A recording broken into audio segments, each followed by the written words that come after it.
मैंने 4:30 बजे काम ख़त्म किया। 15 मिनट में सब कुछ समेटा और 4:45 बजे बैंक से बाहर निकला।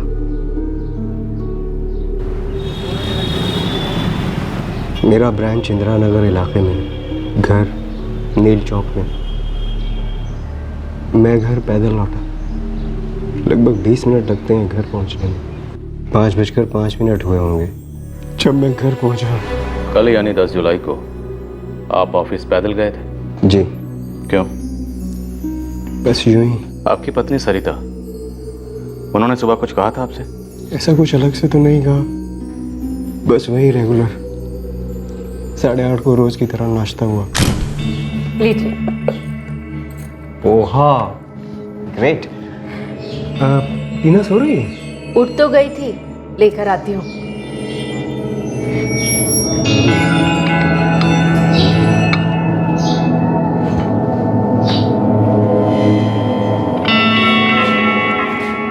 गुड मॉर्निंग टीना बेटू, हाउ आर यू? फाइन पापा। देखिए आपकी मम्मा ने पोहा बनाया, आपका भी फेवरेट है ना ये तो। अब जब तक टीना अपना नाश्ता और दूध नहीं खत्म कर लेती, तब तक आप भी ऑफिस नहीं जाएंगे। प्लीज टीना बेटू ऐसा मत करो। जल्दी से अपना ब्रेकफास्ट खत्म कर लो, नहीं तो पापा को सजा मिलेगी। रोज जैसा दिन था, लेकिन रोज जैसी शाम नहीं थी।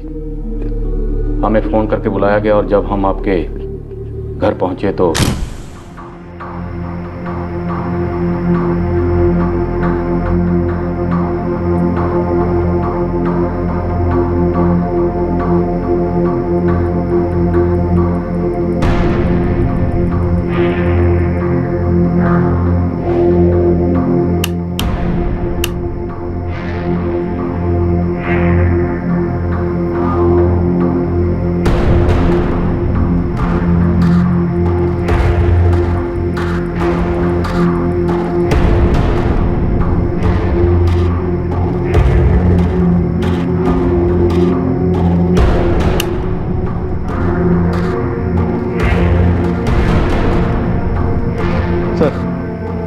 पीछे का दरवाजा खुला लगता है। चेक करो, मैं बेडरूम में देखता हूँ। प्लीज मुझे अंदर जाने दीजिए, मुझे देखना है कि मेरी वाइफ और बेटी कहाँ है। सर जी, पूरे घर में खून फैला हुआ है, क्राइम सीन है ये।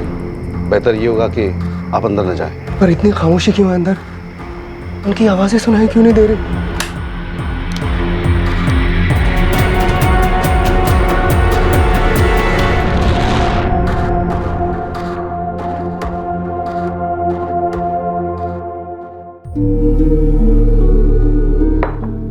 धीरज जी, संभालिए अपने आप को। एक बार फिर से गो थ्रू करते हैं। शाम तकरीबन 6:15 बजे आपके पड़ोसी ने हमें फोन किया।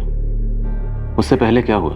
वही जो मैंने आपको बताया सर। 5:05 पर मैं घर पहुंचा।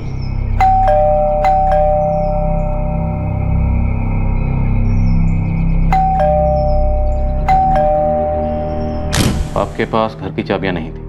जरूरत नहीं पड़ती थी, सरिता हमेशा घर पर ही रहती। आगे क्या हुआ? सर मैंने घर का मेन स्विच ऑफ कर दिया।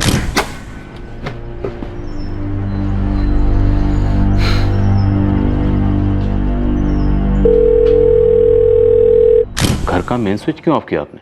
क्योंकि सर मुझे लगा कि सरिता ने बेडरूम का एसी ऑन कर रखा होगा। तो हमारा एसी शोर बहुत करता है, मुझे लगा शायद डोरबेल सुनाई नहीं दे रही उसे। और आपकी बेटी टीना, वो भी अक्सर शाम को 6 बजे गहरी नींद में सो जाती थी? जी नहीं, वो मेंटली और फिजिकली चैलेंज थी। खुद उठकर दरवाजा नहीं खोल सकती थी। तो ये मेन स्विच ऑफ करना आपका रूटीन था? अक्सर होता था। आगे? मैंने कल भी मेन स्विच ऑफ कर दिया। सरिता को फोन लगाया उसके मोबाइल पर वो उठा नहीं रही थी। फिर मैं फिर से दरवाजे के पास गया। सरिता, सरिता! लगभग आधा घंटा हो गया था। सरिता को कोई रिस्पॉन्स ही नहीं आ रहा। फिर मैं ड्राइंग रूम की खिड़की की तरफ गया। सरिता! सरिता! सरिता! अब मुझे टेंशन होने लगी कि आखिर हुआ क्या है अंदर, क्योंकि सरिता कहीं बाहर तो जाती नहीं थी टीना को अकेला छोड़कर। सरिता!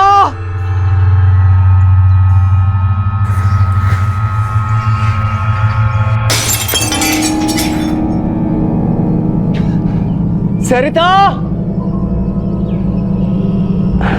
सरिता!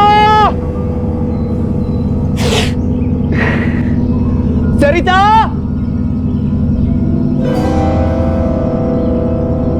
टीना! धीरज जी, क्या हुआ धीरज जी? पता नहीं रतन जी, क्या प्रॉब्लम है? पिछले 45 मिनट से कोशिश कर रहा हूँ, सरिता दरवाजा ही नहीं खोल रही है। अंदर खून है जमीन पर। खून?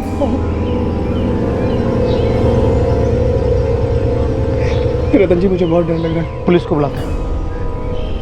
सरिता! मेरे पड़ोसी रतन कुमार ने आपको फोन किया था सर, फिर आप लोग आ गए।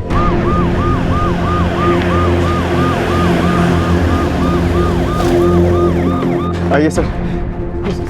सर दरवाजा अंदर से बंद है, चाबी मेरे पास नहीं है। दरवाजा तोड़ना पड़ेगा। तोड़ दीजिए सर, मेरी बेटी और बीवी अंदर है सर, प्लीज।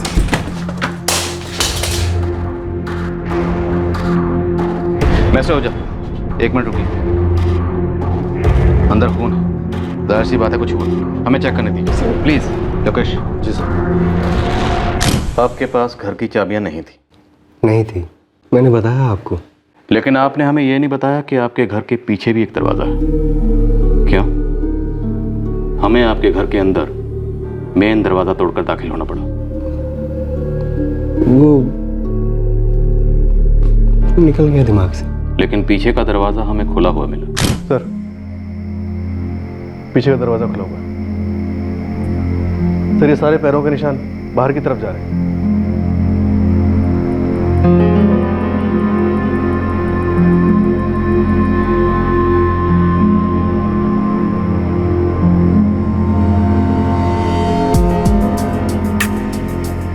टायर्स के निशान।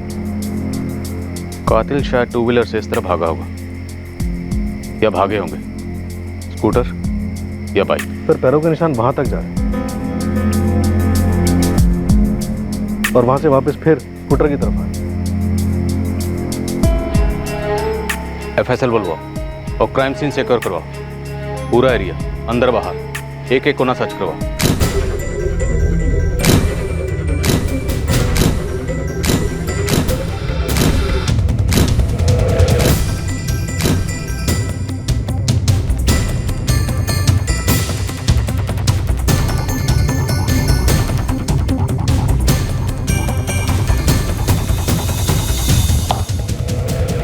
ऑब्वियसली ये दरवाज़ा आप लोगों ने तोड़ा है, तो ये दरवाज़ा एविडेंस लिस्ट में नहीं होगा।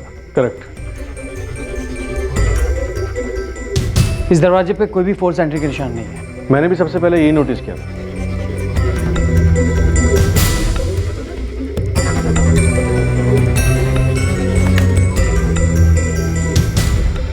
सर, यहाँ कुछ है।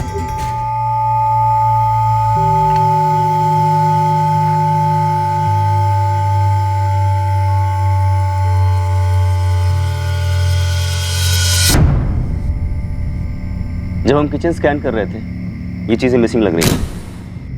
कातिल ने शायद विक्टिम सरिता आहूजा के सर पर इन्हीं से वार किया होगा। उसके बाद उसने सारे एविडेंस यहाँ डंप किए होंगे, फिर वापस वहाँ गया और 2 व्हीलर लेकर निकल गया। और यहाँ गार्डन की मिट्टी कातिल की फुटवेयर से चिपक गई होगी। हम खून से सने हुए फुटप्रिंट्स के ट्रेसेस ले लेते हैं, टेस्ट करेंगे। और मुझे लगता है कि अटैकर या अटैकर्स के पास एक थैली या एक बैग और भी रहा होगा, जिसमें चोरी का हुआ सामान उन्होंने रखा और भाग गया, या फिर भाग गए, क्योंकि बेडरूम में काफ़ी उथल पुथल है।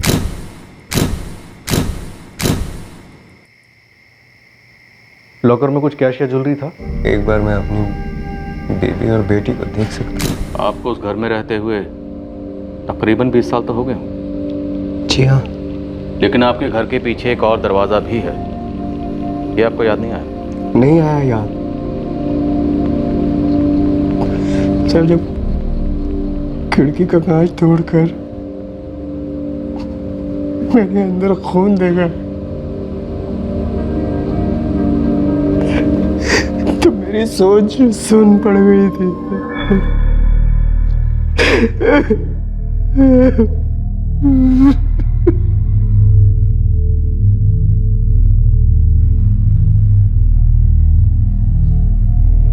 के बगल में भी खून की बूंदें थी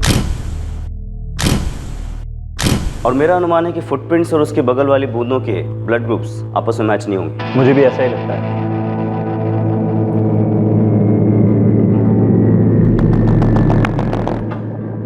चाकू टूटा हुआ है, आधा चाकू विक्टिम सरिता के एब्डोमेन में लॉन्च और उसका ये हैंडल जो हमें उस बैग से मिला, ये दोनों आपस में मैच करते हैं। इसका मतलब ये एक ही चाकू। सर, मैंने कातिल की संभावित मूवमेंट्स और क्या क्या हुआ होगा उसका एक रफ मैप बनाया है। 30 मिनट्स में प्रेजेंट करूंगा। जल्दी करो। टीना की बॉडी हमें उसके बेड पर मिली थी। मरने से पहले टीना ने काफी स्ट्रगल किया। ये देखिए नाखून। विक्टिम ने कातिल को खरोचा है। न माँ पर हुआ न बेटी पर। माँ और बेटे की मौत के बीच में ज्यादा टाइम डिफरेंस नहीं रहा होगा। लगभग कुछ नहीं। 10 जुलाई की शाम को 3 और 4 बजे के बीच ये दोनों मर्डर्स हुए और अगर अपर लिमिट पकड़े तो 4:30। हस्बैंड धीरज आहूजा ने हमें बताया कि वो अपने घर 5:05 पर पहुंचे थे और वो बैंक से निकले थे तकरीबन 4:45 बजे।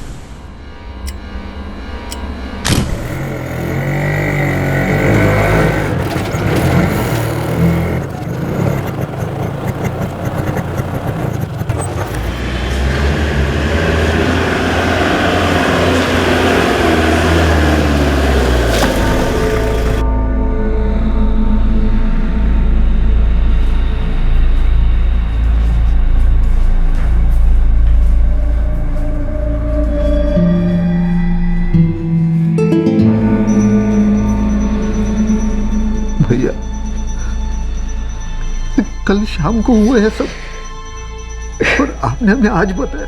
उमेश, मैं होश में नहीं था, मुझे कुछ समझ में नहीं आ रहा था। मैं घर में जीजू, जीजू मेरी कल ही तो बात हुई थी सरिता दीदी से, तब सब कुछ ठीक था। ये अचानक कैसे हो गया? पता नहीं करुणा, पता नहीं। मैं बस ऑफिस से घर लौटा और धीरज जी, आपने अभी तक बताया नहीं कि घर में से क्या क्या चोरी किया गया हो सकता है। सारी ज्वेलरी हमारी बैंक लॉकर में रहती है। घर में कैश था लगभग 25,000 रुपए। ये 25,000 कैश आपने आजकल में रखा था या पहले से यहाँ पे मौजूद था? 4 दिन पहले विथड्रॉ किया था। Sir, 1 minute. सर, इस कॉलोनी में तो सीसीटीवी नहीं है, लेकिन सामने वाली बिल्डिंग में भी हाल ही में सीसीटीवी लगाया गया है। एक काम करो, कल यानी 10 जुलाई के सारे दिन की सीसीटीवी फुटेज मंगवा लो। इनफैक्ट कुछ दिन पहले की भी मंगवा लो। जी सर। शायद सर कातिल का इस घर में बराबर आना जाना रहता था। हो सकता है। घर में फोर्स एंट्री के निशान तो है नहीं। ये सामने वाला दरवाजा तो खैर हमने ही तोड़ा है, जरूर पिछले दरवाजे से आया होगा। ये मुझे चोट आई जब मैंने खिड़की से पर्दा हटाने की कोशिश की। जीजू, सरिता दीदी से कल कोई मिलने आने वाला था क्या? मुझे उसने इस बारे में कुछ नहीं बताया। नीलेश ने क्राइम सीन का रिक्रिएशन किया है और मेरा और आपका अनुमान लगभग एक जैसा ही। आंसर, क्राइम सीन पर 2 ब्लड ग्रुप सैंपल्स मिले। पहला AB पॉजिटिव और दूसरा है O positive. AB positive, O positive. Victim Sarita Ahuja का ब्लड ग्रुप AB पॉजिटिव था और उनकी बेटी टीना का A पॉजिटिव। और क्योंकि टीना का खून तो बहा ही नहीं था, इसलिए O पॉजिटिव शायद कातिल का ब्लड ग्रुप। ये फुटप्रिंट वाला ब्लड ग्रुप AB पॉजिटिव है जो कि सरिता का था, और उसके बगल में ये जो ड्रॉप्स हैं इसका ब्लड ग्रुप O पॉजिटिव है। मतलब कातिल जख्मी हुआ और ये खून की बूंदें उसके जख्मी राइट हैंड की शायद। Quite possible. वो अपने इंजर्ड राइट हैंड को अपने लेफ्ट हैंड से पकड़कर बेडरूम नंबर 2 से बेडरूम नंबर 1 की तरफ गया होगा और इस दौरान दोनों जगह लेफ्ट हैंड की उंगलियों के निशान हैं। अंगूठे की पोजीशन से पता चला कि ये फिंगरप्रिंट्स लेफ्ट हैंड की है। लॉकर चाबी से खोला गया, तोड़ा नहीं गया, कोई फोर्स नहीं। लॉकर की चाबी कबर्ड में रहती है, कपड़ों के नीचे। जो कातिल को पता थी। कातिल आपकी जान पहचान का या धीरज? मेरी जान पहचान का? या फिर शायद आपकी फैमिली की जान पहचान का? कोई जान पहचान का आदमी मेरी सरिता और टीना को क्यों मारेगा? कल ही सरिता दीदी से कह रही थी कि अगले हफ्ते मैं उन्हें मिलने आ जाऊंगी। काफी दिन हो गए थे उनसे मिली नहीं थी, और आज जब आई हूं तो दीदी टीना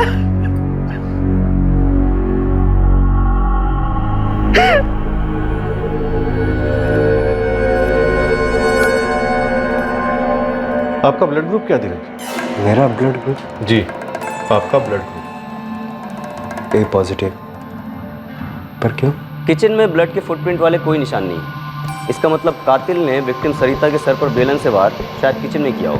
ऐसा हम अनुमान लगा रहे हैं। श्योर, लेकिन हमारी हाइपोथेसिस, हमारा अनुमान हकीकत से बहुत ज़्यादा दूर नहीं हो सकते, क्योंकि किचन में ब्लड की कुछ ही ड्रॉप्स मिली हैं, जिसका ब्लड ग्रुप AB पॉजिटिव है, जो कि सरिता का ब्लड ग्रुप। सर पर वार होते ही सरिता खुद को बचाने के लिए किचन बेडरूम की तरफ भागी होगी, खुद की और बेटी की फिक्र में, और कातिल ने शायद चकला उठाकर उसका पीछा किया। फिर उसने चाकू से सरिता पर स्टैबिंग। ये चाकू कातिल अपने साथ लेकर आया होगा? नो, ये चाकू सरिता के किचन का ही है। अच्छा। सरिता किचन में थी, आटा गूंदा हुआ था, सब्जियां काटी जा रही थी, खाना बनाने की तैयारी हो रही थी जब अटैक हुआ। ये चाकू कातिल ने वहीं से उठाया होगा। चाकू घर का ही है, मैंने क्रॉस चेक करवाया है। जी हाँ, हमारी किचन का है। कातिल ने सरिता के सर पर बेलन से वार किया किचन में। उस दौरान उसका राइट हैंड इंजर्ड हुआ होगा और चाकू का एक हिस्सा सरिता के पेट में रह गया। उसके बाद उसने टीना को भी मार डाला, लेफ्ट हैंड से गला दबाकर। जिस वक्त टीना पर अटैक हुआ वो अपने बेड पर सो रही थी। टीना ने फाइट बैक किया लेकिन बच नहीं पाई। कुछ ऐसा ही हुआ होगा। कातिल पक्का राइट हैंड में इंजर्ड हुआ होगा। मैंने टीना के गले पर पड़े मार्क्स के प्रिंट्स को ब्लो अप किया, लेफ्ट हैंड का निशान। इसी लेफ्ट हैंड से उसने कबर्ड खोला और फिर कपड़ों के ढेर के नीचे से लेफ्ट हैंड से ही उसने लॉकर की चाबी निकाली और फिर लेफ्ट हैंड से ही लॉकर खोलकर उसमें से 25,000 रुपये में निकाल लिए। उसके बाद कातिल ने सारे अहम सुराग इकट्ठे किए और घर के पीछे वाले गार्डन में फेंक कर चला गया। सब कुछ बाएं हाथ से किया गया। पीछे का दरवाज़ा खोलना, बैग फेंकना। मैंने मिस्टर आहूजा से कंफर्म किया है, वो बैग भी इसी घर को बिलोंग करता है। और घर के पीछे वो जो टायर के निशान मिले, वो किसी बाइक के नहीं बल्कि किसी गियरलेस स्कूटर के टायर के निशान। जी नहीं, ये कंपाउंड वाले स्कूटर के टायर के निशान नहीं है। मैंने कत्ल वाली रात को उस स्कूटर की पूरी स्कैनिंग की थी, टायर एक एक पुर्जा स्कैन किया था। ये मिस्टर आहूजा का स्कूटर नहीं है। तो धीरज आहूजा ने किसी और स्कूटर वाले को सुपारी दी अपनी बीवी और अपनी फिजिकली और मेंटली चैलेंज बेटी को मारने की। वेल इंस्पेक्टर, अब यहाँ से आपका डिपार्टमेंट है। मेरा काम था क्राइम सीन रिक्रिएशन की ब्लूप्रिंट तैयार करना, और अभी तक की डिटेल है कि कातिल एक सिंगल आदमी है, उसके राइट हैंड में चोट लगी है और उसका ब्लड ग्रुप O पॉजिटिव है। क्राइम सीन पर मिले सुरागों को बड़ी ही बारीकी से स्टडी करके फोरेंसिक टीम ने इस हत्याकांड का एक तरीके से एक्शन रिप्ले रचा। अब ये जानना था कि कातिल कौन था, उसने ये डबल मर्डर क्यों किए, और क्या ये 25,000 रुपए की चोरी सिर्फ एक पर्दा था पुलिस को गुमराह करने के लिए। और अब पुलिस कैसे पहुंचेगी कातिल तक? मैंने सुपारी दी अपनी बीवी और बच्ची को मरवाने के लिए। धीरज जी, इतना तो पक्का है कि सिंपल चोरी के दौरान हुए मर्डर्स का केस तो नहीं है। और आप कह रहे हैं कि मैंने?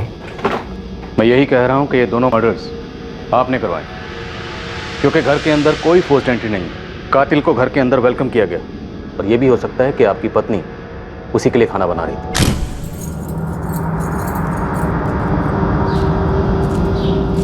आपकी पत्नी सरिता जी ने अटैक एक्सपेक्ट ही नहीं किया था, और आपकी बेटी टीना, जो कि पहले से ही फिजिकली और मेंटली चैलेंज थी, उसने स्ट्रगल तो की लेकिन फिर भी खुद को नहीं बचा पाई। और मैंने अपनी टीना और बीवी को मरवाया, ये कहना चाह रहे हैं? बिल्कुल। किस बेसिस पे?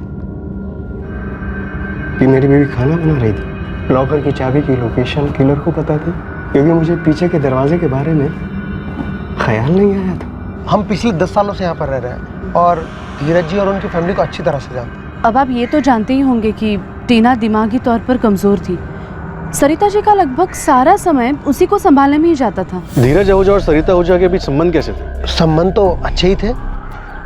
हाँ, वैसे कोई झगड़ा नहीं था, लेकिन क्या है ना, सरिता जी बहुत बड़े फैमिली को बिलोंग करती थी। मेरा मतलब है पैसे वाली फैमिली से, और धीरज जी हमारे जैसे वर्किंग क्लास। पर शारदा, ये तब की बात है जब उन लोगों की शादी हुई थी। शादी के इतने सालों बाद ऐसी कोई भी बात नहीं थी। पर आप सोचिए ना जरा, सरिता जी हमेशा कार में ट्रैवल करती थी और धीरज जी हमेशा स्कूटर पे दिखाई देते थे। हम सर, हमें कुछ नहीं पता। अगर कोई बात रही भी होगी तो पति पत्नी के बीच में रही होगी। पति पत्नी के बीच?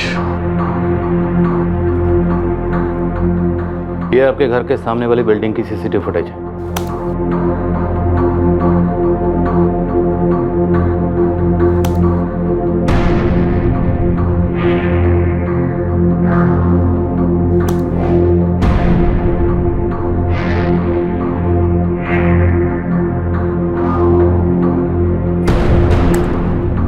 ये 10 जुलाई की सुबह को आप अपने घर से ब्रेकफास्ट करके बैंक के लिए निकले।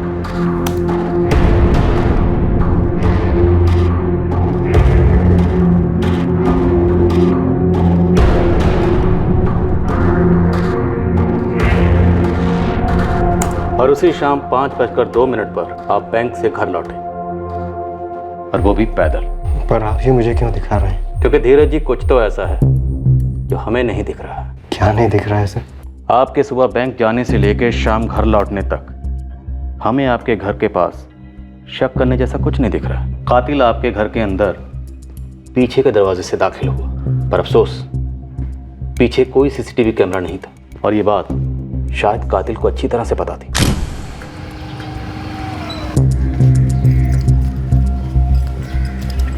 आपके घर की बैक साइड कन्वीनियंट है किसी के भी आने के लिए।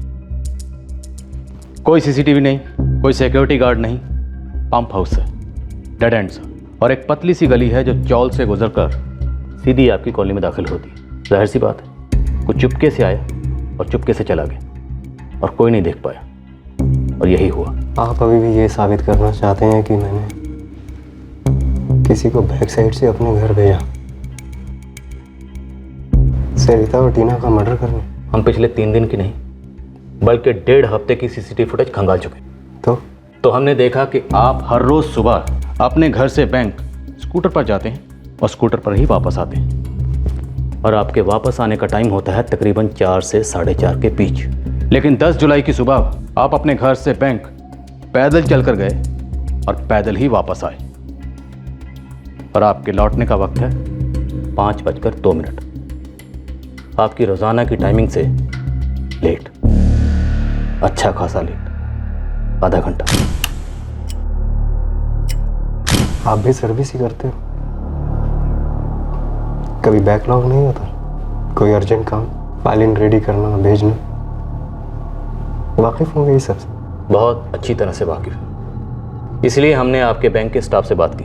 किसी को भी आपके बैंक में आधा घंटा ज़्यादा रुकने पर शक नहीं, क्योंकि आप बैंक के मैनेजर हैं। पर आपको शक है मेरे ओवर टाइम करने पर, मेरे पैदल घर लौटने पर, क्योंकि आपको लगता है कि मैंने जानबूझकर किया? हमें तो लग रहा है, और हमें शक है, पूरा शक है, और आप साबित कीजिए कि हमारा यह शक बेबुनियाद है। सर, इस बात पर कोई शक नहीं है कि हमारी फैमिली और जीजू की फैमिली में हमेशा से क्लास डिफरेंस रहा है। हमारी फैमिली वेल ऑफ है, जीजू की मिडिल क्लास। तो इस डिफरेंस से आपके जीजू को कोई तकलीफ होती थी? 23 साल की शादी थी सर, एडजस्ट हो गए थे। पक्का एडजस्ट हो गए थे? देखिए सर, मेरे जीजू बहुत ही सिंपल इंसान है, पर बहुत मेहनत करके उन्होंने अपने लिए एक पोजीशन बनाई है। तो आपके जीजू की ये पोजीशन सरिता जी के लिए काफी थी? दीदी ने कभी अपनी लाइफस्टाइल में कोई चेंजेस नहीं किए।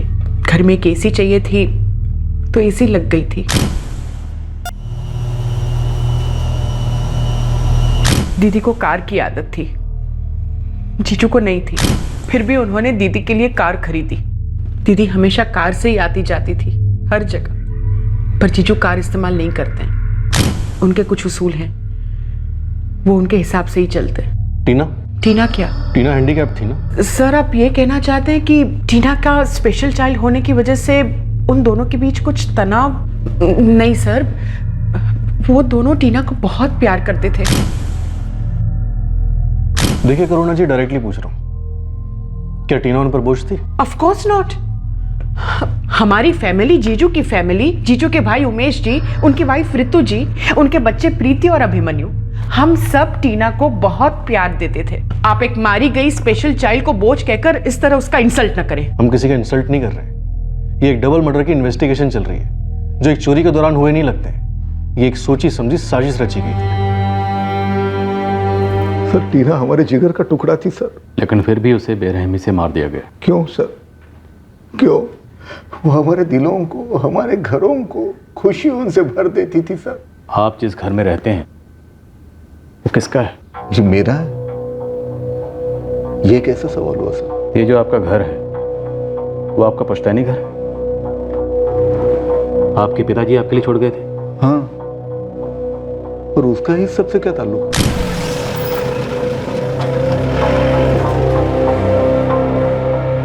आपके बड़े भाई धीरज आहूजा, उनका भी इस घर में कोई हक है? सर वो मेरे बड़े भैया हैं।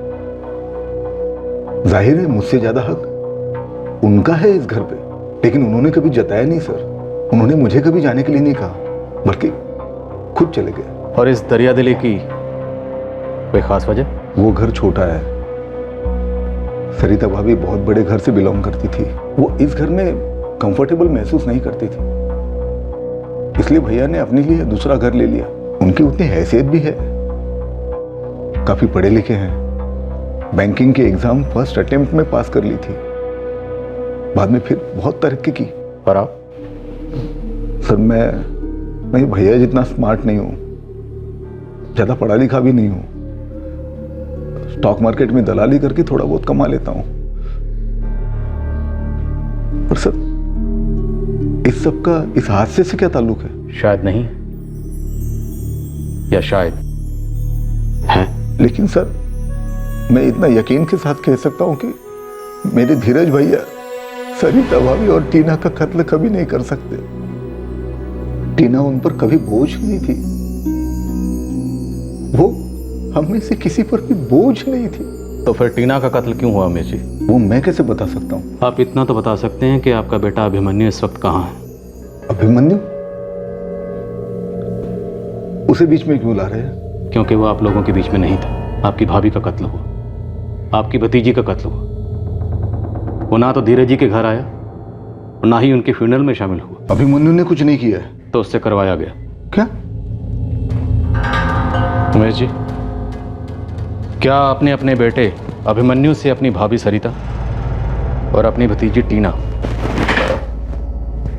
इन दोनों का कत्ल करवाया?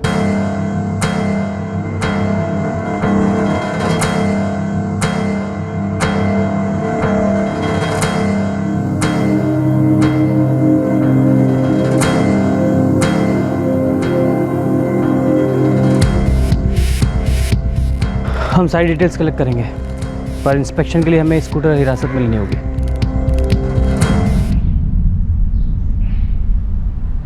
जितना छुपाओगी उतना और फंसोगी। मुझे कुछ नहीं मालूम। तुम्हारे स्कूटर पर खून के धब्बे हैं। बोलो, कहाँ है तुम्हारा भाई अभिमन्यु? और तुम्हारे पापा का इन मर्डर्स में कितना हाथ है? ये क्या वाहियात आरोप लगा रहे हो? अभिमन्यु एक इंजीनियरिंग स्टूडेंट है, टॉपर है। बहुत अच्छी बात है, हमें भी मिलना है आपके इस टॉपर बेटे से। उसका प्रोजेक्ट सबमिशन चल रहा है, तो अपने दोस्त के घर पर ही रह रहा है पिछले कुछ दिनों से। पिछले कुछ दिनों से मतलब 10 जुलाई। अभिमन्यु का फ़ोन नंबर और दोस्त का एड्रेस लिखिए। जब मुझे पता चला कि किलर का राइट हैंड इंजर हुआ होगा मर्डर के दौरान, सर तभी मुझे अभिमन्यु भैया पर शक हुआ। अभिमन्यु के राइट हैंड पर 10 जुलाई को कोई घाव था? मम्मी मंदिर गई थी, पापा काम से बाहर गए थे, मैं घर पर अकेली पढ़ाई कर रही थी। भैया क्या हुआ आपको? कुछ नहीं, तू दरवाजा बंद कर।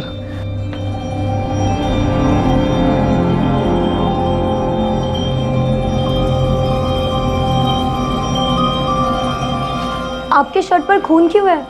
और ये बैंडेज? बोला ना सब ठीक है। स्कूटी से गिर गया था, ग्लास से कट हुआ, डॉक्टर अंकल ने पट्टी कर दिया। सुन, अब मैं 2-4 दिन के लिए रुपेश के घर जा रहा हूँ, मम्मी पापा को बोल देना, ठीक है?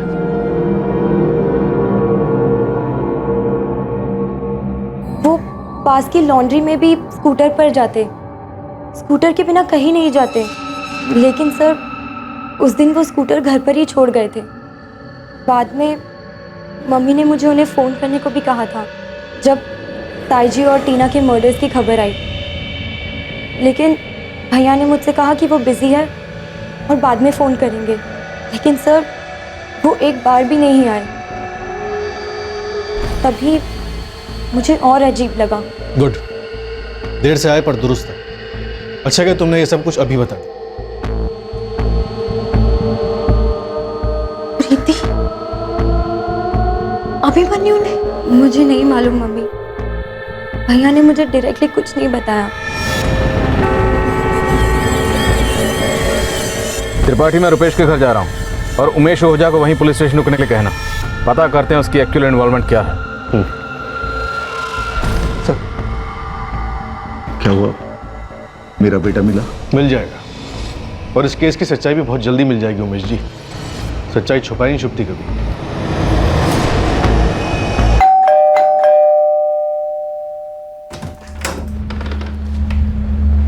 रुपेश वर्मा? जी सर। अभिमन्यु ओझा अंदर है? हाँ सर, अंदर ही है। बुलाओ।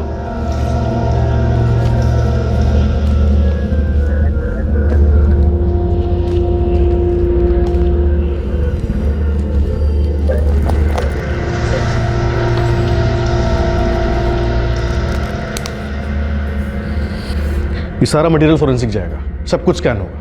एनालिसिस रिपोर्ट मुझे जल्दी चाहिए। जी सर।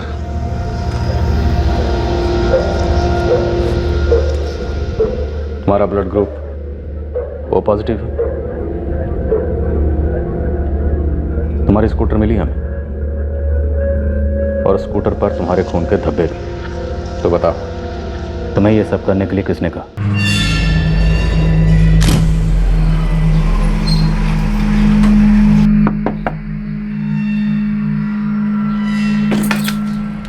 प्रणाम ताई जी। अरे अभी आ बेटा, आ अंदर। ये ले बेटा। आप ताया जी अंदर हैं? नहीं बेटा, आज ताई जी लेट है, ओवर टाइम चल रहा है। कभी आएंगे? कुछ बोल नहीं सकती। तुम सीधा कॉलेज से आ रहे हो? जी। आप ताई जी, एक बात करनी थी। पहले कुछ खा लो, खाना बना दो। ओके ताई जी, नेक्स्ट वीक मेरे कॉलेज का सबमिशन है। एक प्रोजेक्ट है, मटेरियल्स लेने हैं। आप मुझे 2500 रुपये लगेंगे, हेल्प कर देंगे प्लीज़? तभी तो मैं सोचूं अभी तक मुद्दे पर क्यों नहीं आ रहे थे। ताया जी मुझे पैसे के लिए कभी मना नहीं करते थे। फीस के लिए, प्रोजेक्ट्स के लिए पापा के पास कभी इतने पैसे होते ही नहीं थे, और प्रोजेक्ट्स में एक्सपेंसेस बहुत हो जाते हैं। पर उस दिन ताया जी घर पर नहीं थे, और ताई तो ये जो तुम हेल्प हेल्प कह करके हर दूसरे दिन अपने ताई जी से जो पैसे ले जाते हो ना, उसका असली नाम है भीख। सिर्फ पढ़ाई के लिए पैसे मांगता हूँ ताया जी से। पापा के पास कभी इतने होते ही नहीं। और यहाँ तो पैसों का पेड़ लगा है। नहीं, कभी तुम आते हो, कभी खुद तुम्हारे पापा आते हैं। अगर इंजीनियरिंग करने की हैसियत ही नहीं थी तो एडमिशन ही क्यों ली? मेरिट स्टूडेंट हूँ ताई, स्कॉलरशिप भी मिलती है, बस पूरी नहीं पड़ती। मतलब तुम हर बार ऐसे ही आकर के पैसे मांगोगे। तुम्हारी ग्रेजुएशन होगी, फिर तुम्हारी बहन प्रीति कॉलेज जाएगी, वो पैसे मांगेगी। कभी तुम लोगों को ख्याल नहीं आता कि ताया जी की अपनी फैमिली भी है, टीना की इतनी बड़ी रिस्पॉन्सिबिलिटी है, घर के खर्चे हैं। पर नहीं, तुम लोगों का तो भीख मांगना रुकता ही नहीं। चुपती है ना बातें बेटा, जानती हूँ, लेकिन बिना कहे मेरे दिल की भी चुभन कम नहीं होती। मैं चलता हूँ ताई। ना बैठ, मैं रोटी बना देती हूँ। इतनी बुरी भी नहीं है तेरी ताई जी जितना तू समझता है। और सुन, ये बातें ताई जी से मत करना, और ना ही उनसे पैसे मांगना। बैठ अभी। सर, ताई से पैसे मांगने में हमेशा शर्मिंदगी होती थी मुझे। ताई आसपास होती तो उन्हें ये अच्छा नहीं लगता था, ये भी मुझे पता था। लेकिन सर, उस दिन कुछ ज्यादा ही बोल दिया उन्होंने, भिखारी बोल दिया सर। 10-15 मिनट वहीं बैठा रहा सर, मैं गुस्से में था, बहुत गुस्से में। फिर टेंशन थी कि प्रोजेक्ट कैसे सबमिट करूंगा।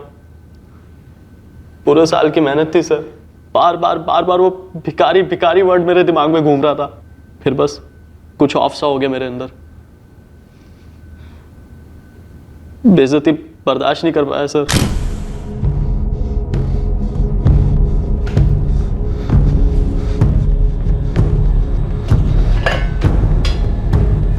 ताया जी जब भी कैश देते लॉकर से देते थे। मुझे मालूम था चाबी कहाँ रखते थे। फिर तुमने वो सारा सामान घर के पीछे वाले गार्डन में फेंका और वहाँ से भाग गए। तुम जानबूझकर पीछे के दरवाजे से आए और सामने वाला दरवाज़ा अवॉइड किया, क्योंकि तुम जानते थे कि सामने वाली बिल्डिंग में सीसीटीवी लगा हुआ है। नो सर, मुझे नहीं पता था वहाँ सीसीटीवी है। मैं पीछे के दरवाजे से ही आता था और वहीं से जाता था। तुमने अपनी ताईजी और अपनी बहन टीना का कत्ल सिर्फ इसलिए कर दिया क्योंकि उन्होंने तुम्हारी बेइज्जती की, तुम्हारा तिरस्कार किया? ये सब करने के लिए तुम्हें किसी और ने उकसाया था, भड़काया था? सर, कहाँ है मेरा बेटा? कुछ कहा उसने? जी हाँ, उसने अपना जुर्म कबूल कर लिया। ये दोनों कत्ल उसी ने किया। क्यों? उसका कहना है कि उसे प्रोजेक्ट के लिए पैसे चाहिए थे। पापा वो कुछ पैसे चाहिए थे प्रोजेक्ट सबमिशन के लिए। कितने चाहिए? 2500।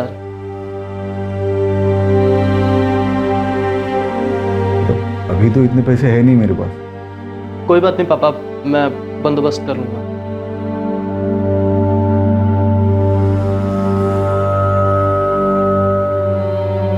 आधा घंटा मेरा वेट नहीं कर सकता। आकर देता था ना तुझे पैसे। आज तक मना किया तुझे। आई एम सॉरी ताया जी। ताई जी ने बहुत बेइज्जती कर दी थी। भिखारी बोल दिया था मुझे। उसके लिए तुमने उसे टीना को मार डाला। अब मैं क्या करूं? तुम क्या करोगे? उमेश क्या करेगा? तेरी माँ, प्रीति, सब लोग हम क्या करेंगे?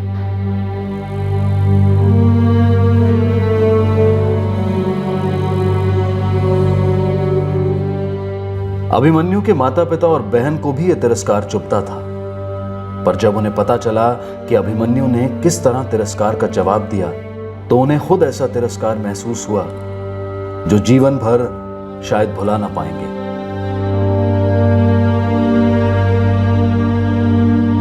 धीरज आहूजा पूरी तरह से टूट गए हैं। उनका सारा परिवार, उनकी सारी दुनिया खत्म हो गई है। अब उतना ही दर्दनाक मुकदमा होगा जब वो अपनी पत्नी और अपनी बेटी को न्याय दिलवाने के लिए अपने भाई के बेटे को सजा दिलवाने की कोशिश करेंगे।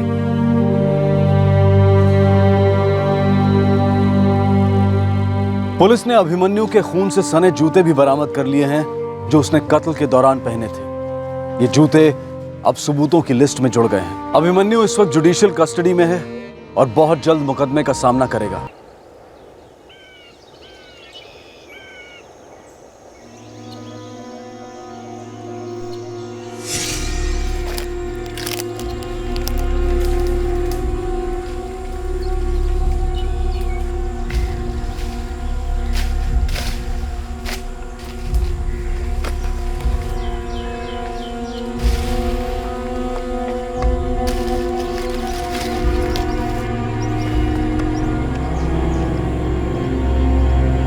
झापर की तरफ बढ़ो, एक एक कोना छान मारो। साहब, कुछ पता चला साहब? अभी नहीं गोपी, पता चलेगा तो मैसेज आ जाएगा अंदर से। साहब, सब कुछ तो बताइए। अभी बताया ना गोपी को, अब तुझे अलग से बताना पड़ेगा नवीन। पता चलेगा तो दोनों को पता चल जाएगा। सुबह से लगे हुए हैं, जंगल भी छोटा नहीं है, ऊपर से जंगली जानवर भी कम नहीं है।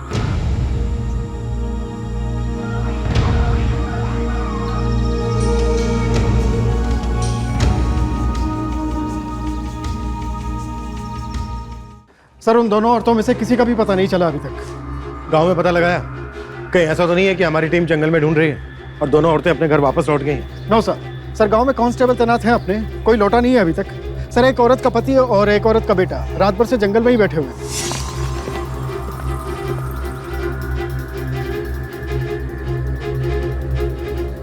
सैनी मैं भी निकल रहा हूँ जंगल के लिए, लगता है हमें अपनी सर्च को और फैलाना होगा। सर एक औरत का पति है और एक औरत का बेटा है जंगल के बाहर, और दोनों को ही नहीं पता कि दोनों औरतें जंगल के किस हिस्से में लकड़ियां चुनने जाती थी। जंगली जानवर तो सारे जंगल में फैले हैं सैनी, और ये दोनों औरतें पूरी रात जंगल में रही।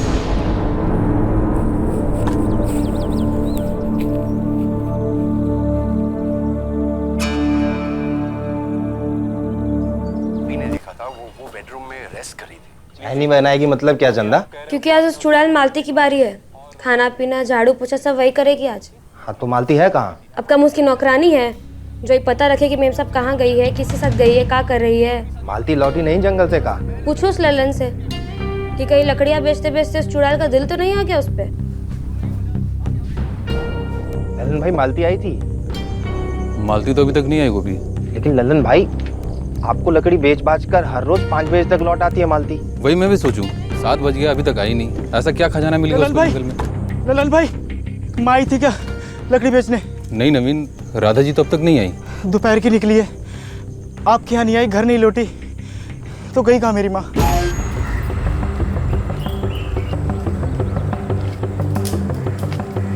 नवीन, न तुम्हारी माँ राधा जी यहाँ आई हैं और गोपी न तुम्हारी लुगाई मालती।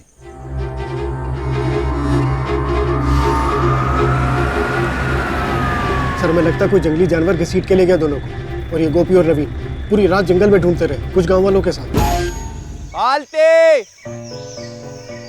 माँ! माँ! मालती! मालती! माँ! ओ राधा मौसी! मालती! मालती! मालती! माँ! राधा मौसी! मालती!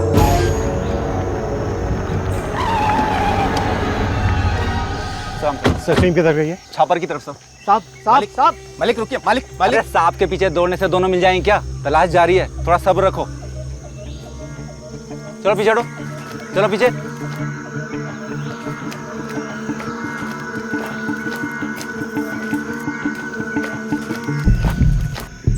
सर नांगदेव इलाके को पूरा कवर कर लिया, कुछ नहीं मिला। अब छापर की साइड देख रहे हैं। गोपी और नवीन का कहना है कि मालती और राधा शायद छापर इलाके में लकड़ियां चुनने जाती थी। घर वाले और गांव वालों का कहना है कि ये दोनों औरतें कल दोपहर को लगभग 3 बजे आई थी और उसके बाद से घर वापस नहीं लौटी हैं। सर सर लात मिली वहाँ पे।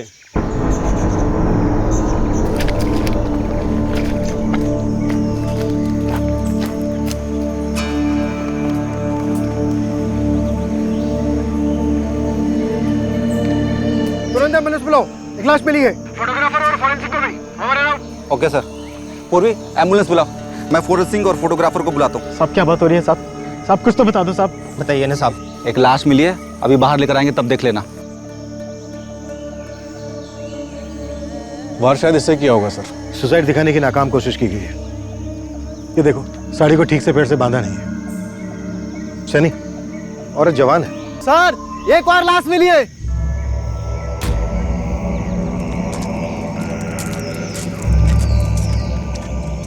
ये देखिए सर लाश। लगता है गला घोटा गया। दोनों साथ ही जंगल आया करती थी और साथ ही मारी गई। सैनी ये किसी जंगली जानवर का अटैक नहीं, बल्कि किसी इंसान का अटैक, जो किसी जंगली जानवर से भी बदतर है।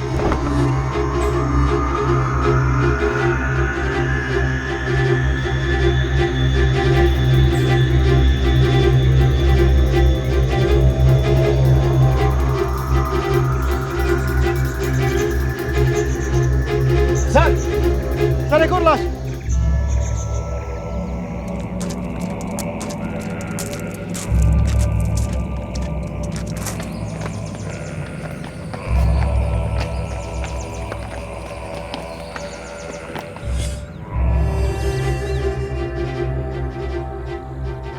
आप लोगों में से कोई जानता है कौन है ये आदमी? पक्का कोई नहीं जानता इसे?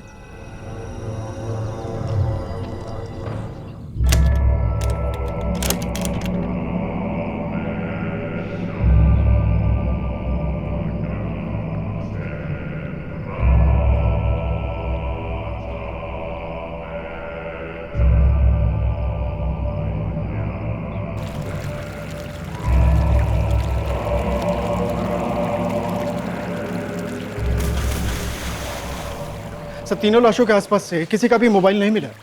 इस लकड़े पर जो खून के निशान हैं वो विक्टिम मालती के खून से मैच करते हैं। इसे सुसाइड दिखाना एक नाकाम कोशिश थी। सर पर किसी भारी चीज से वार किया गया होगा। कोई सेक्सुअल असॉल्ट? हाँ, अटेम्प्ट टू रेप कह सकते हैं। विक्टिम लड़ी, ये भी अटैकर से लड़ी। दोनों की मौत लगभग एक ही समय पर हुई है, मुश्किल से चंद मिनटों का फर्क। सर राधा पुजारी के गले पर जो स्ट्रैंगुलेशन के मार्क्स मिले हैं उससे हमें ये फिंगरप्रिंट्स मिले हैं, काफी धुंधले से हैं। सी मालती की बॉडी पर कुछ उंगलियों के निशान मिले हैं। सिर्फ एक की उंगलियों के निशान है या और भी हैं? हमें मालती की बॉडी पर 3 अलग लोगों के फिंगरप्रिंट्स के निशान मिले हैं। उसमें से एक फिंगरप्रिंट राधा की बॉडी पर मिले हुए फिंगरप्रिंट से मैच करता है। इसका मतलब ये है कि दोनों बॉडीज पर 1 सेट ऑफ फिंगरप्रिंट्स कॉमन है। ये जो 3 सेट ऑफ फिंगरप्रिंट्स हैं, ये इन्हीं तीनों विक्टिम्स के हैं या फिर किसी और के हैं? नहीं, इन तीनों के अलावा 3 अलग लोगों के फिंगरप्रिंट्स हैं। और सर मालती की बॉडी पर जो फिंगरप्रिंट्स मिले हैं वो धुंधला से गए हैं। शायद काफी झड़प हुई होगी, मालती काफी लड़ी होगी। एक पीछे से सिर में, एक सामने से सीने में। शायद ये भाग रहा होगा जब पहली गोली इसके सिर के पिछले हिस्से पर लगी। Point blank range. तमंचे की गोलियां, 6 गोलियों वाला तमंचा, लोकल मेड। 6 गोलियों वाला तमंचा, 4 से 5 के बीच, राइट? साहब मेरी पत्नी मालती और राधा बहन सालों से एक साथ लकड़ी चुनने जाती थी। लल्लन भाई के यहाँ लकड़ी बेचकर 5 बजे तक घर लौट आती थी। कितने बजे निकलती थी तुम्हारी पत्नी घर से? 3 बजे साहब। कल भी माँ रोज की तरह 3 बजे ही निकली थी घर से। खाना वाना खा के थोड़ा सुस्ता ही, उसके बाद रोज मालती के साथ ही जंगल में जाती थी? जी साहब, माँ कहती थी दोनों जंगल के बाहर ही मिलती थी, फिर साथ में लकड़ी चुनती और लल्लन भाई के यहाँ साथ में बेचती। साहब मैं तो ठीक ठाक कमा लेता हूँ। कई अरसों से माँ का बोल रहा था कि 7 साल से लकड़ियां चुन रही हो, अब तो बंद कर दो। कहती थी मुझे मेरी कमाई पसंद है। इस आदमी को पहचानते हो? नहीं पहचानते साहब। नहीं साहब, कभी नहीं। मालती ने कभी किसी आदमी का जिक्र नहीं किया। कैसा हो सकता है ऐसे? लल्लन इसे पहचानता है और तुम नहीं। ये आदमी तुम्हारी माँ और गोपी की पत्नी मालती के साथ जंगल में लकड़ियां उठाने जाता था, और तुम और गोपी दोनों ये कह रहे हो कि तुम इसे नहीं पहचानते।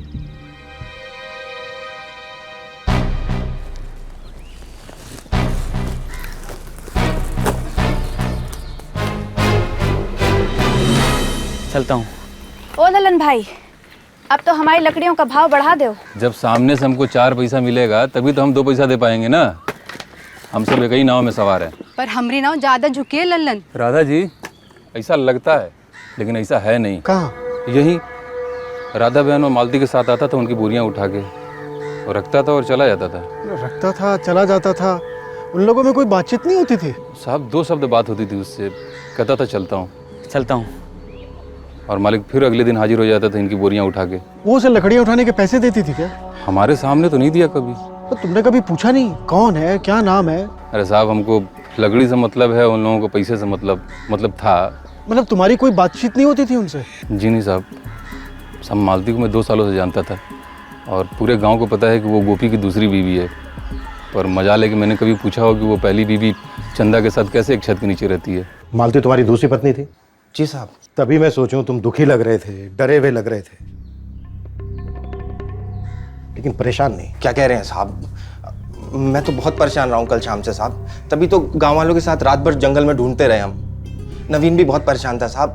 हम दोनों वहीं बैठे रहे जब तक आप लोग ढूंढ रहे थे। तुम्हारी पहली पत्नी चंदा क्या काम करती है वो? साहब वो होटल में साफ सफाई में है। कहाँ? राशीन में। तो लल्लन का कहना है कि वो इस अज्ञात आदमी को पिछले 6 महीने से रोज देखता था, लेकिन उसे इसका नाम नहीं मालूम। सर कह तो रहा है नहीं पता। वैसे 2-4 लोगों को मैं इलाके में घुमा रहा हूँ ये पता करने के लिए कि वो आदमी था कौन। सर ये तीनों एक दूसरे को जानते थे, एक साथ जंगल में भी होते थे। ये ट्रिपल मर्डर शायद कनेक्टेड हो सकते हैं। ये भी तो हो सकता है कि इन तीनों में से शायद निशाना कोई एक हो और बाकी 2 सिर्फ इसलिए मारे गए क्योंकि उस वक्त वो वहां पर मौजूद थे। सर हो सकता है निशाना वो आदमी रहा हो, पर इस वक्त हमारे पास उस पर शक करने जैसी कोई डिटेल नहीं है। या फिर निशाना मालती भी हो सकती थी। ये मालती गोपी की पहली पत्नी चंदा के साथ एक ही छत के नीचे रहती थी और दोनों में बिल्कुल नहीं बनती थी सर। पूछिए मत साहब, दोनों बीवियां ऐसे लड़ती है मानो के बिल्लियां हैं। आप शर्मिला जी से पूछ लीजिए। शर्मिला कौन? उनकी पड़ोसन है। 2-2.5 साल पहले गोपी ये दूसरी वाली को ब्याह कर लाया था जिसका मर्डर हुआ, मालती। दोनों पहले से साथ रहने लगे थे? दोनों की मजबूरी थी साहब, दोनों का कोई मायका नहीं है, मेरा मतलब परिवार नहीं है, तो अलग होती भी कैसे, कहाँ जाती? तो कर लिया समझौता, बांट लिया था आदमी को, लेकिन साहब झगड़ों में कोई समझौता नहीं किया था। तो फिर गृहस्थी चलती कैसे थी? इस गोपी ने कुछ कायदे कानून बनाए थे, जैसे एक दिन चंदा खाना बनाएगी, बर्तन मांजेगी और घर के सारे काम करेगी, तो दूसरे दिन मालती। सर अपने 2-4 खबरी उस मोहल्ले में पता लगा रहे हैं कि उन 2 औरतों और उस आदमी के बीच में कोई चक्कर वक्कर तो नहीं था। तीनों की लाशें अलग अलग जगह से मिली, लेकिन पास से ही। हमें इस अज्ञात आदमी की आइडेंटिटी का जल्द से जल्द पता लगाना होगा। सर गोपी की पहली पत्नी चंदा को सबसे पहले इंटरोगेट करते हैं। इस वक्त सबसे मजबूत एंगल उसी का लग रहा है। उसके और मालती के बीच काफी झगड़े होते थे। और सर नवीन की माँ राधा बहुत ही सीधी सादी औरत मालूम पड़ती है, किसी ने उसके बारे में गलत नहीं बोला, वो शायद गलती से मारी गई हो। इन तीनों के बीच रिश्ता क्या था और इस रिश्ते से किसे आपत्ति थी, वो हमें बताएगा कि निशाना कोई एक था, कोई 2 या फिर 3। पुलिस टीम एक ट्रिपल मर्डर, एक अटेम्प्टेड रेप और एक अनजान विक्टिम को लेकर जूझ रही थी। इस कांड का मकसद स्पष्ट नहीं था और स्पष्ट होने में वक्त लगने वाला था। शुरुआत हुई एक आदमी के साथ जो कुछ जानता था।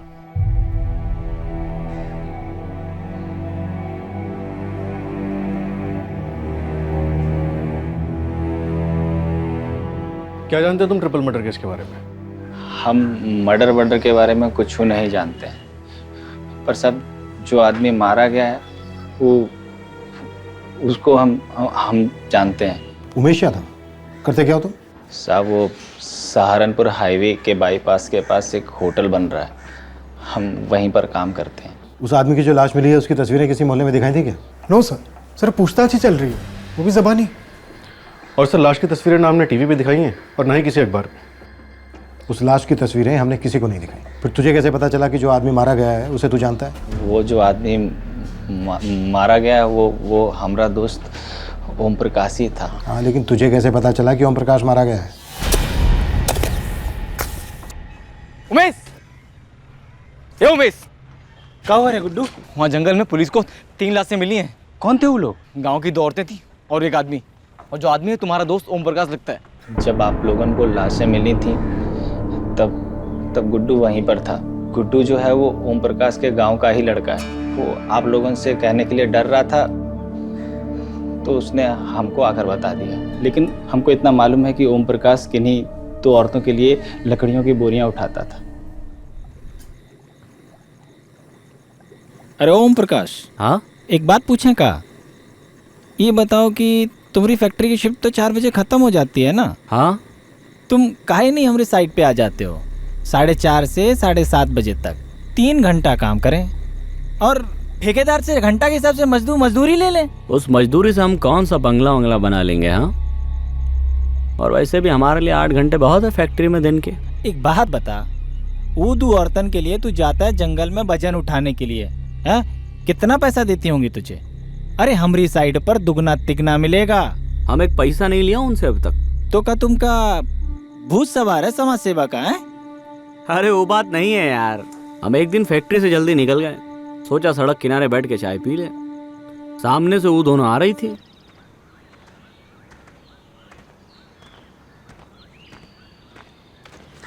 अरे क्या हुआ? अरे चोट लगी का? शायद थोड़ी मोच आई है। चलिए चलो उठो, हम पहुंचा देते हैं।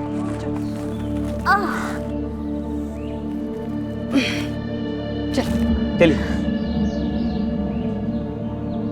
ओ बांजी, हाँ लाइए अपना लकड़ियाँ भी दे दीजिए, हम उठा लेंगे। अरे नहीं नहीं, रहने दे, हमारी लकड़ियाँ ही हम ही उठाएंगे। अरे तो आज हमें उठाने दीजिए। अरे रहने दे, चल। लाइए तनक आराम भी कीजिए। दीजिए। वो दोनों बहुत गरीब है, हमरे जैसी। बेचारी लकड़ियां बेचकर 2-4 पैसा कमा लेती है और हम भी फैक्ट्री से जाने के बाद जंगल में जाके उनकी मदद कर देते हैं और 5 बजे तक तीनों काम समेट कर जंगल से बाहर। ओम प्रकाश भैया, दाल में कुछ काला तो नहीं है ना? अब भैया, किसी जरूरतमंद की मदद करना जमाना काला समझे तो काला सही, वैसे इसमें तुम्हारा दोस्त नहीं, जमाने का है। कौन औरतें हैं, क्या है? कुछ नहीं। अच्छा उमेश, दाल में क्या कुछ काला था? पता नहीं साहब, पर पिछले 8 साल से ओम प्रकाश हमारा दोस्त है। जब वो गोरखपुर से आया था ना, तब से हमारे साथ ही रहता है। तुम्हारा ये दोस्त ओम प्रकाश किस फैक्ट्री में काम करता था? सब वो शक्तिमा इंडस्ट्रियल एस्टेट है ना, वहीं पर J&D टेक्सटाइल का यूनिट है।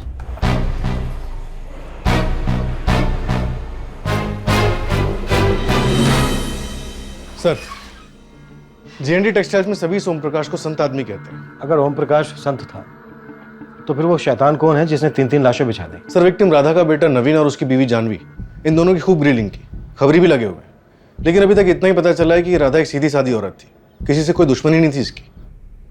इतना ख्याल रखती थी मैं माँ जी का, और पुलिस वाले हमारे पड़ोसन से पूछ रहे थे कि मैं माँ जी से झगड़ती थी। एक तो माँ के जाने का दुख, ऊपर से उल्टे सीधे सवाल। पुलिस वाले पूछा किसी से कि मैं माँ को मरवा सकता हूँ?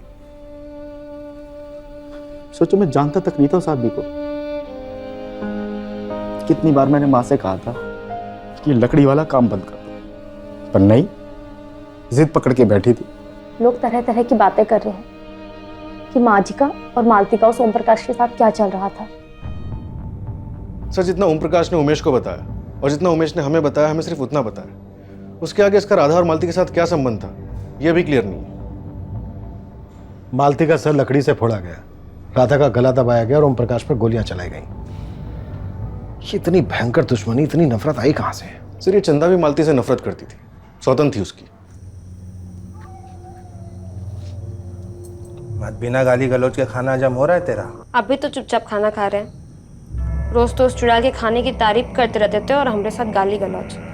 कहीं ऐसा तो नहीं तीसरी का बंदोबस्त करके रखा हो तो हम दोनों में से एक को बाहर निकालना था? बकवास ना कर। मुझे तो शक है कि मालती को तूने मरवाया। हम नहीं मरवाया उसको, उस आदमी को हमने ही उसके पीछे लगवाया था उस पर नजर रखने के लिए, और फिर मरवा दिया राधा जी को और उस आदमी को भी। सांप भी मर गया और लाठी भी नहीं टूटी। ताने घिस रही है कि सच बोल रही है? आप तो ऐसे डर रहे हैं जैसे हम आपका सच्चाई का काला चिट्ठा खोल रहे हो। तीन वर्दी के पुलिस वाले दीवारों पे कान लगाए खड़े हैं, उठा ले जाएंगे हमको और भरता बना देंगे दोनों का। क्या चंदा 3-3 मर्डर करवा सकती है? सर, उठवा के थोड़ी गर्मी दिखाते हैं। वैसे भी फॉरेंसिक ने क्लियर कर दिया है कि इस अटैक में 3 लोग शामिल थे। हो सकता है चंदा ने किसी को सुपारी दी हो या फिर खुद 2 लोगों के साथ मिलकर ये काम किया। सनी, कल सुबह सबसे पहले चंदा को लेकर आओ। कितनी भड़ास थी, कितनी जलन थी, कल नापते हैं।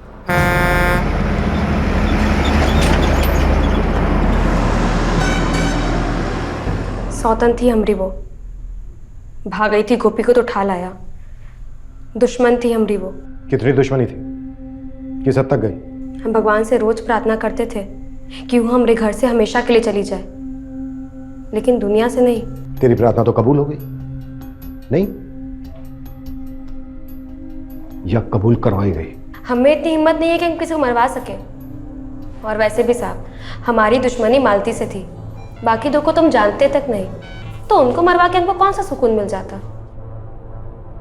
रास्ते का पत्थर हटाते वक्त आसपास के कंकड़ों का ख्याल कौन रखता है? कि राधा ओम प्रकाश ये तो आसपास के कंकड़ थे जिन्हें तेरे भेजे तीनों हत्यारों ने यूं ही मार डाला। कौन थे? किराए के, रिश्तेदार या दोस्त? कैसी बातें करते हैं आप साहब, हम कैसे किसी को किराए पे लेकर आएंगे? लोग हमें किराए पे ले जाते हैं अपने काम के लिए। हमारा पति मजदूर है और हम होटल में साफ सफाई का काम करते हैं साहब। 2 वक्त की रोटी ठीक से कमा नहीं पाते, 3-3 गुंडों को पैसा कहाँ से देंगे? दोस्त और रिश्तेदार ये तो बिना पैसे के ही काम कर देते हैं। हाँ साहब, लेकिन दोस्ती और रिश्तेदारी इतनी गहरी होनी भी तो चाहिए ना। हम अनाथ है बचपन से, 11 साल से अपने आप को संभाल रहे हैं। और वो मालती को तो हम जुबान से काटते थे साहब, मारने वारने का कभी नहीं सोचा उसको। ये चंदा काफी ढीठ है। इसके और गोपी के फोन रिकॉर्ड्स में कुछ नहीं दिखा रहा है सर। तीनों विक्टिम्स के फोन रिकॉर्ड्स? कुछ नहीं सर, बस एक ही बात कॉमन है। क्या? इन दोनों की last cell phone location Saharanpur highway के पास है, यहाँ से 40 किलोमीटर दूर।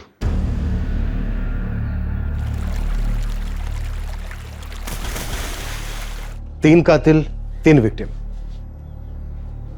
इन तीनों को भला किसी ने क्यों मारा होगा? 2 लकड़ियां चुनने वाली गांव की गरीब औरतें और एक फैक्ट्री में साफ सफाई का काम करने वाला आदमी, वो भी संत टाइप का। सर, कहीं ऐसा तो नहीं असली टारगेट ये ओम प्रकाश था और ये दोनों औरतें कोलैटरल डैमेज?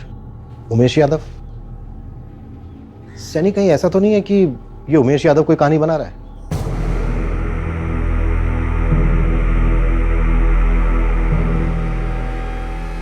उमेश की कड़ी क्वेश्चनिंग और क्रॉस क्वेश्चनिंग की गई, उसकी सारी डिटेल्स खोद निकाली गई, लेकिन उसके खिलाफ शक करने जैसा कुछ भी सामने नहीं आया। तो फिर इस हत्याकांड का मकसद क्या था? वो एक सिंगल सुराग क्या था जो इस भयंकर ट्रिपल मर्डर केस को अंजाम दे सकता था?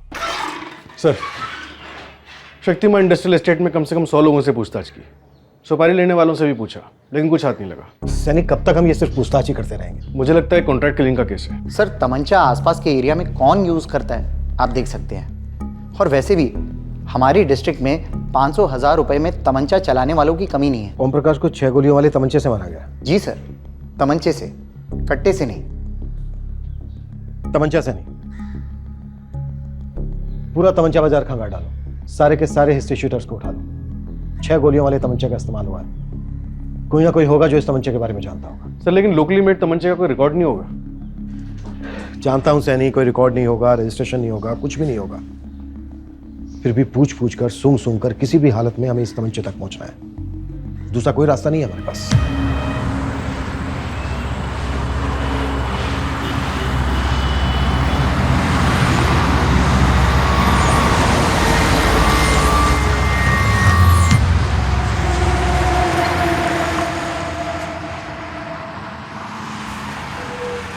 नीचे देखो टेबल पे,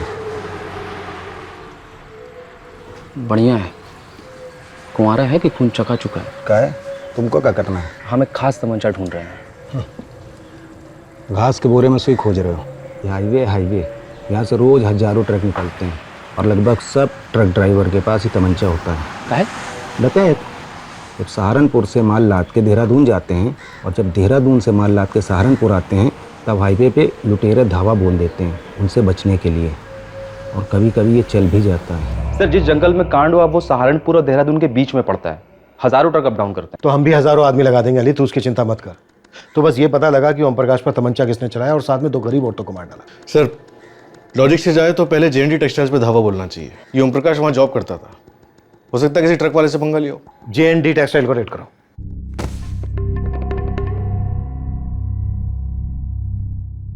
शक पहले तीनों विक्टिम्स के करीबी लोगों पर था, फिर इन्वेस्टिगेशन का फोकस शिफ्ट हुआ व्यक्तिगत दुश्मनी पर, और आखिरकार किसी अज्ञात हमले का एंगल भी इन्वेस्टिगेट किया गया। अब सारी तहकीकात एक तमंचे पर टिकी थी।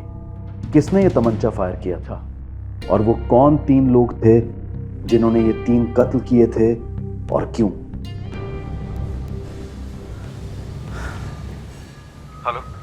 हेलो, क्या मैं सब इंस्पेक्टर सैनी जी से बात कर सकता हूँ? हाँ, बोल रहा हूँ। जी, मेरा नाम अंकित पुरी है, मैं शक्तिमान इंडस्ट्रियल एस्टेट से बोल रहा हूँ। जी बोलिए। देखिए सर, मैं यहाँ शरद पाइप यूनिट में वेयर हाउस मैनेजर हूँ। आपके इन्फॉर्मर ने मुझसे कांटेक्ट किया था। कहिए, क्या कहना है आपको? वो आपके इन्फॉर्मर ने कहा कि हमारे ट्रक ड्राइवर में से जिन के पास में गन है, तमंचा है। आपको पता है कि इनके पास है? देखिए सर, इस ट्रिपल मर्डर और तमंचे के बारे में मुझे कुछ नहीं पता। तो जो पता है वो बताइए। दावे के साथ तो नहीं कह सकता, लेकिन उस दिन 26 तारीख को हमारे वेयर हाउस से पिकअप था 5 बजे, लेकिन वो पिकअप लेट हुआ, 5 की जगह 6:30 बजे निकला, और ट्रक सहारनपुर से आई थी।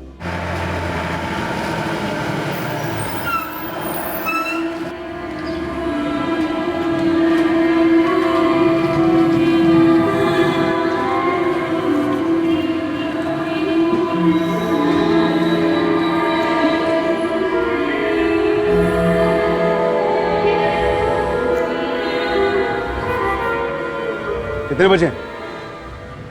कितने बजे हैं? ट्रैफिक लग गई थी ना साहब, वो बाहर का तो पूरा रोड जाम पड़ा है। 4 घंटे तो हम खुद अटके पड़े। साहब, हम लोग सुबह 11 बजे सहारनपुर से निकले।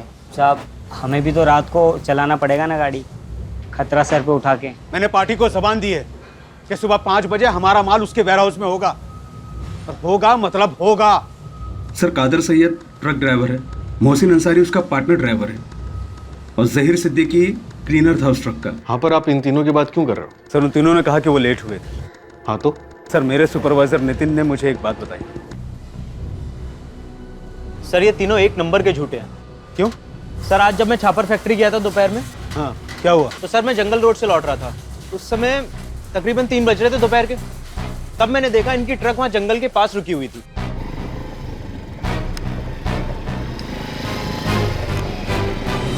मुझे इन सभी ट्रकों के नंबर याद हो गए, तो ये ट्रक देखकर मैंने फौरन पहचान लिया। फिर मैंने सोचा छापर रोड पर ट्रक थी जंगल के पास, और वहां से ज्यादा 45 मिनट लगने चाहिए थे। उस समय 3 बज रहे थे, तो 4 बजे तक यहाँ आ जाना चाहिए था। 6:30 बजे तक क्या कर रहे थे? इनके बॉस गिरीश से शिकायत करनी पड़ेगी इनकी। सर, मेरा नाम मत लीजिएगा, पर ये तीनों इस वक्त भी पिए हुए हैं। वो आ रही है जबरदस्त। ये तीनों कादर, मोहसिन और जहीर अभी भी तुम्हारा माल ट्रांसपोर्ट करते हैं? नो सर, उनके बॉस गिरीश ने दूसरे ड्राइवर भेज रखे हैं। क्यों, आपने शिकायत की थी क्या? नहीं सर, मैंने शिकायत तो की नहीं, लेकिन 26 तारीख की डिलीवरी के बाद दोबारा वो लोग यहाँ माल उठाने के लिए नहीं है। अच्छा किया जो आपने इन्फॉर्मेशन दी। मुझे इन तीनों के नंबर्स और इनके बॉस गिरीश का नंबर तुरंत चाहिए। फोरेंसिक रिपोर्ट के हिसाब से 3 आदमी थे और इस वक्त हमारे पास ये 3 संदिग्ध हैं, कादर सैयद, मोहसिन अंसारी और जहीर सिद्दीकी। सर्कमस्टेंशियल एविडेंस तगड़े बन रहे हैं सर। जंगल के पास ट्रक, शराब का नशा, झूठ बोलना और लेट होना। फ़ोन नहीं करते, डायरेक्ट उठा लेते हैं। सैनी तुम एक काम करो, ट्रांसपोर्ट कंपनी के मालिक गिरीश को फ़ोन लगाओ और उससे कहो कि तीनों को वहीं बुला ले।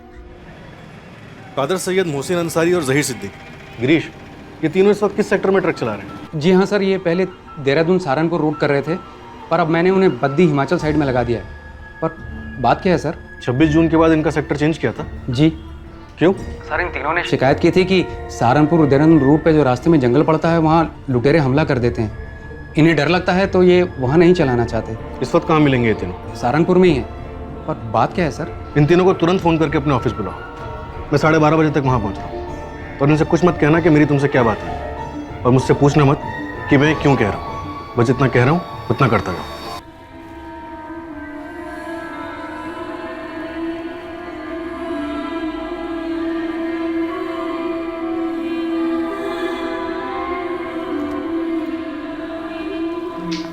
डिलीवरी कहाँ करनी है गिरीश भाई? बताता हूँ। PSI सैनी। गिरीश भाई, ये क्या हो रहा है गिरीश भाई? दरअसल जो कांड होना था वो हो चुका है। कैसा कांड साहब? 26 जून को शाम 3-4 बजे के आसपास छापर गांव के पास वाले जंगल में तुम लोग क्या कर रहे थे?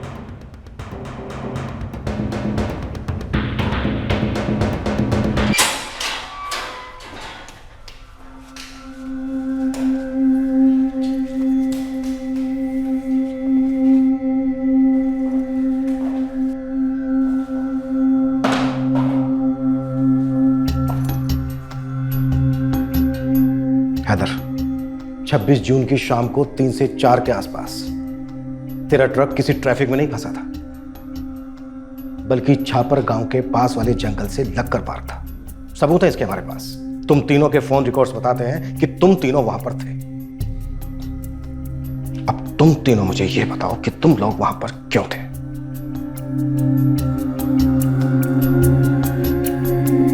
इन तीनों की किसी ने तस्वीरें दी थी तुम्हें और बताया था कि ये तीनों उस वक्त वहां पर मिलेंगे, खत्म कर दो? क्या फिर ये सब एक इत्तेफाक था कि उस वक्त तुम लोग वहां पर थे और बस एक लम्हे में ये सब हो गया? देखो, इस वक्त मुझे सिर्फ सच सुनना है, पूरा सच, और वो भी बहुत जल्दी। या तो तुम तीनों मुझे ऐसे ही सच बता दो, नहीं तो अतड़ियों में हाथ डाल के सच निकलूंगा।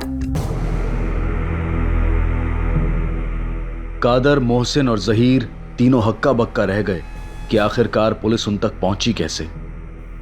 इन तीनों ने कभी नहीं सोचा था कि ऐसा हो सकेगा किसी दिन। ठीक उसी तरह जैसे इन तीनों ने सोचा नहीं था कि 26 जून की उस शाम को जंगल में क्या होने जा रहा था।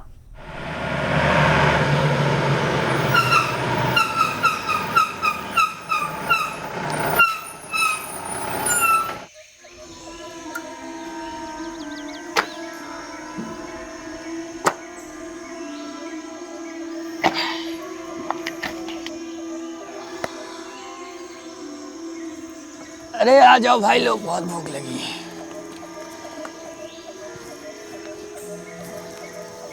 हो जाए 2-2 घूंट। अरे हो जाए, इसमें पूछने वाली क्या बात है?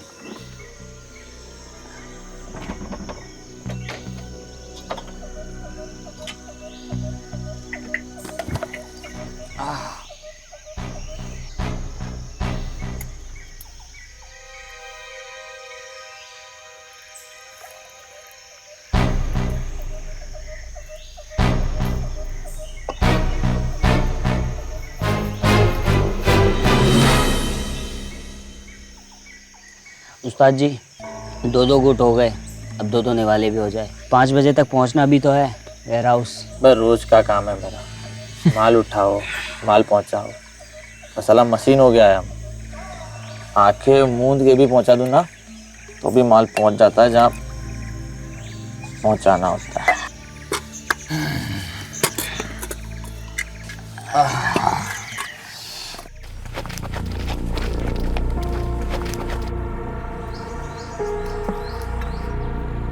राधा बहन, मालती बहन, हम पहुंच गए।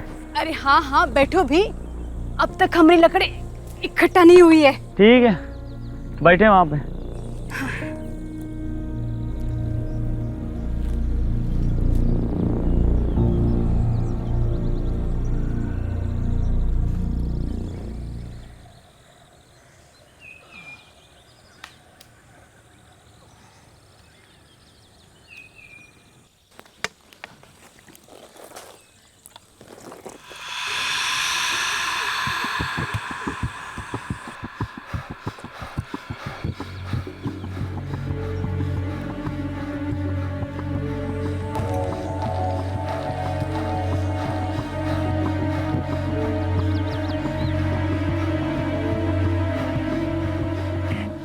जहीर, हसीन,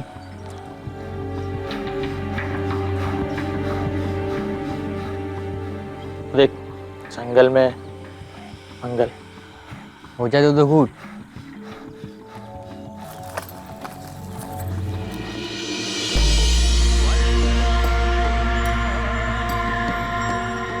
कौन है आप लोग? क्या चाहिए?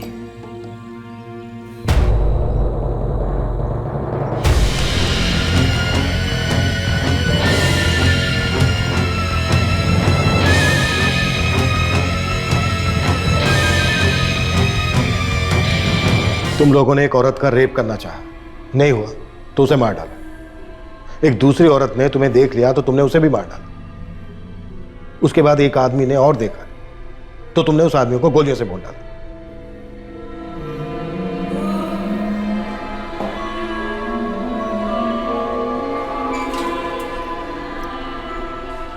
कादर, मोहसिन और जहीर, इन तीनों की मालती से कोई जान पहचान नहीं थी। बस वो उसे अपनी नशीली हवस का शिकार बनाने की कोशिश में थे। ना वो राधा को जानते थे और ना उनका ओम प्रकाश से कोई ताल्लुक था। कादर, मोहसिन और जहीर ने इन तीनों विक्टिम्स के मोबाइल फोन ले लिए थे और सहारनपुर हाईवे के पास एक नदी में फेंक दिए थे। मालती और राधा के घर वाले और ओम प्रकाश का दोस्त उमेश, इन तीनों में से किसी के पास शब्द नहीं थे अपने शौक और शोक को बयां करने के लिए।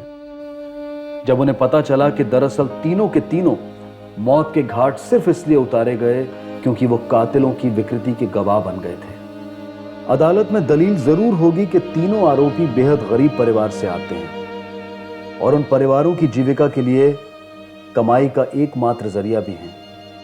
यह भी आर्ग्यू किया जाएगा कि ये तीनों फर्स्ट टाइम क्रिमिनल्स हैं, लेकिन ये ट्रिपल मर्डर इन तीनों कातिलों की जड़ता का उदाहरण है। इन तीनों ने वो जुर्म किया है जो दुनिया का सबसे संगीन जुर्म है, हत्या। तीनों आरोपियों को आईपीसी की धारा 302 के तहत हत्या के लिए और धारा 201 के तहत सबूत मिटाने के लिए गिरफ्तार किया गया है। इन पर गैर कानूनी हथियार रखने के और बलात्कार करने की कोशिश के चार्जेस भी लागू हुए हैं। तीनों फिलहाल जुडिशियल कस्टडी में हैं। कल रात सीआईडी के एपिसोड के बाद आपसे फिर मुलाकात होगी एक और चौंका देने वाले केस के साथ। तब तक सुरक्षित रहें, सतर्क रहकर एक अच्छे नागरिक का फर्ज अदा करें और देखते रहें क्राइम पेट्रोल सतर्क। सबक एक को सीख हम सबको। जय हिंद। इस तरह के और भी एपिसोड देखने के लिए हमारे चैनल को सब्सक्राइब करें और बेल आइकन दबाना ना भूलें।